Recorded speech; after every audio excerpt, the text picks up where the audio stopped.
It's late 2023, and there's a meme going around. Why were men thinking about the Roman Empire? So everyone understood the joke. Why Rome, though? Why was it Rome? Why not Egypt or ancient Greece or the British Empire or the Mongols? You could name 50 different big civilizations that had risen and fallen, but why Rome?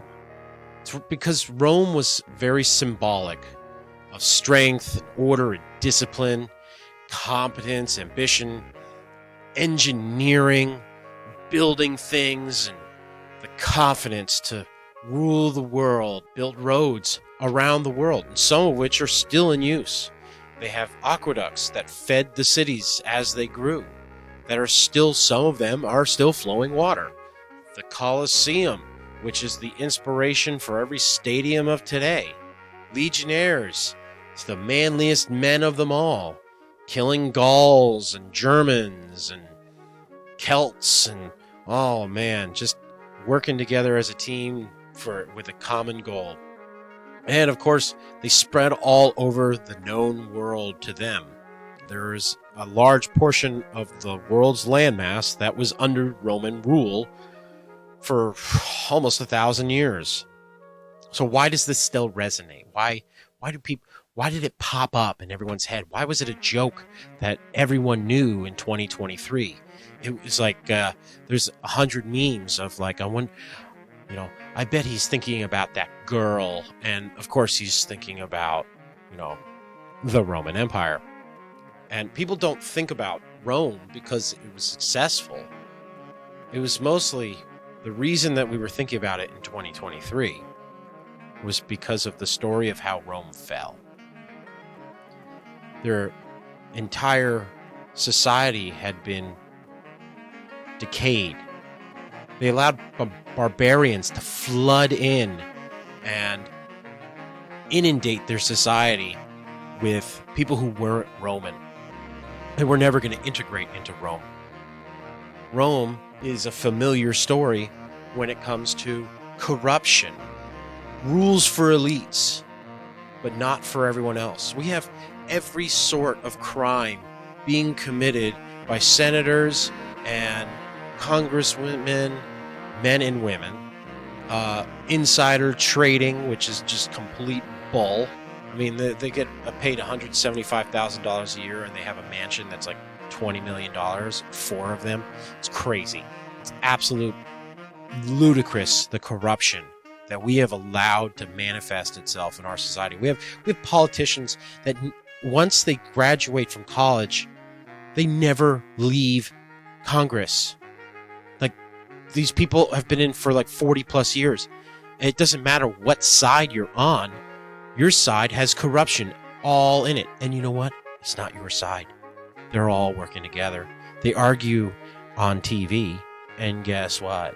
They have dinner later that night at nice restaurants in D.C. We also have different form of elites. We have our celebrity class. Luxury at the top, while the people at the bottom struggle. People flying private jets to the middle of Europe so that they can complain about your CO2 usage. And then they fly back home, and then they receive an award, and then they're like, oh, okay, I'll go pick up that award. And then they fly back in their private jet and outdo your output by 200-fold in 1 week than you would do in a year of CO2 emissions and greenhouse gases. And then they have the nerve to lecture you that you need to do better because they're important. They're a celebrity. They made a movie or wrote a book or no, wrote a book. Yeah, no, those people are literate. No, these are just actors. People who are told what to think, what to do, and they do it. And they're treated with the carrot. And if they don't play ball, they get the rod. So we got our elites, our tippity top people that just do whatever they want. They have their decadent sex parties and all that other bull crap. And if they don't play ball, that's when it goes wrong for them. They don't get to work. They don't, there's a lot of problems that occur in there. They got a lot of mental problems up there. Now, another thing, there's a phrase, I don't know the Latin for it, bread and circuses from Rome. So if the people are upset and unruly and not happy with the conditions that the elite and the ruling class have created for them, just give them bread and entertainment. Distract them. Give them spectacle. Today, we have endless scrolling. You wake up, you sit on the toilet, and then you start scrolling through Instagram for 20 minutes, and then you go to work, and then you pay taxes, and then you scroll on your lunch break, and then you scroll when you get home. Non-stop scrolling. And what are you consuming? Are you consuming math and well-written poetry or anything like that? No. You're looking at boobs jumping up and down, or sports, or other dumb minutia. And all the time, this through the corruption and the elites consuming as much as they want. Even though we're distracted and placated with our bread and circuses, we've lost trust. We still do not trust our institutions or our leaders or our media. They all work together in a way. I believe that the powers that be are at battle with each other to control us. And I'm really glad that they are fighting against each other, because if one mono group ever took full control, us at the bottom would be completely and utterly screwed. We'd be doomed. These people at the tippity top want to live forever and have a slave class, and they also believe that only 100 million people on the planet should be alive. Sorry, India and China. I know you got a 1.1 billion people in your own countries, but the super duper rich feel that the planet can only sustain. It's always an environmental thing too, this religion that's been pushed onto us is for the planet. As George Carlin said, if this planet wanted to get rid of us, it could shake us off like a bad case of fleas.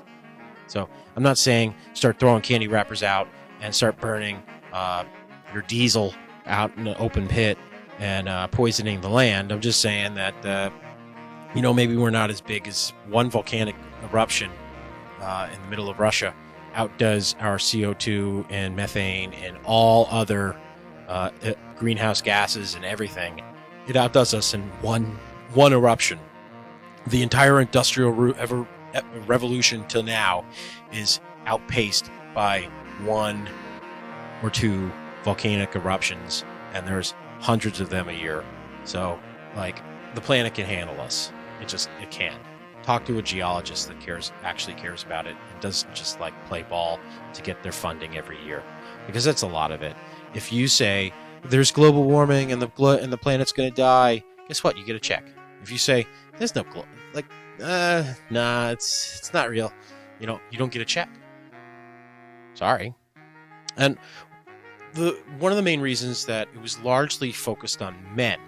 Women weren't caught in this thinking of the Roman Empire and its decline in 2023. It was men.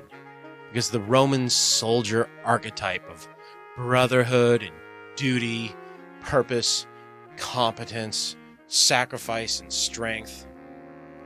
While today, and we know it, we see it, we feel it, our subconscious feels it.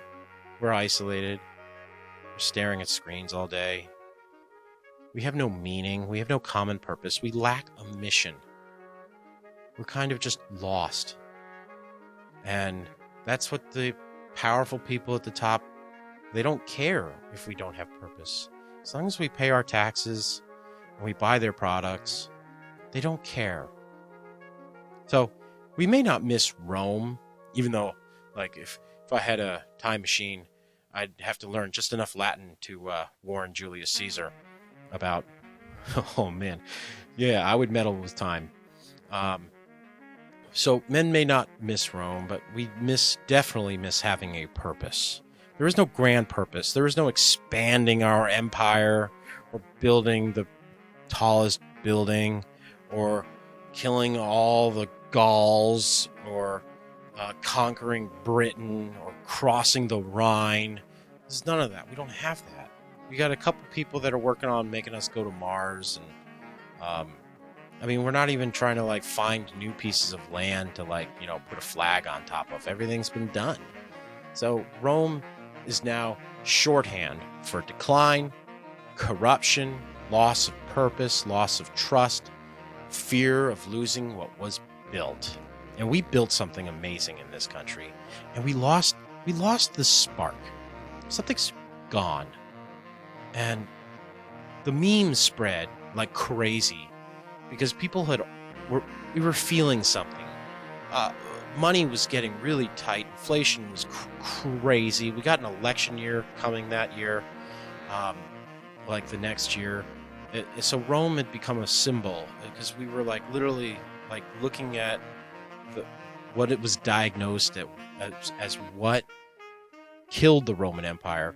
We were seeing it in our own home, and like, oh no, we're literally, this is the year, 3 years later, it's the 250th anniversary. Rome lasted for like more than 1,000 years. So we're like, are we gonna get to 1,000 years? How long will America last? So people weren't really talking about Rome. They were talking about this future of, can we get to 1,000 years? Can we get to 250? So when people compare today to Rome, what are they actually worried about? Now, if you have any thoughts on this little diatribe I just shared, put it in the comments. I'm curious what other parallels that I did not mention, or anything that you want to add to. Put it in the comments. And I just hope you have a lovely day, and hail Caesar.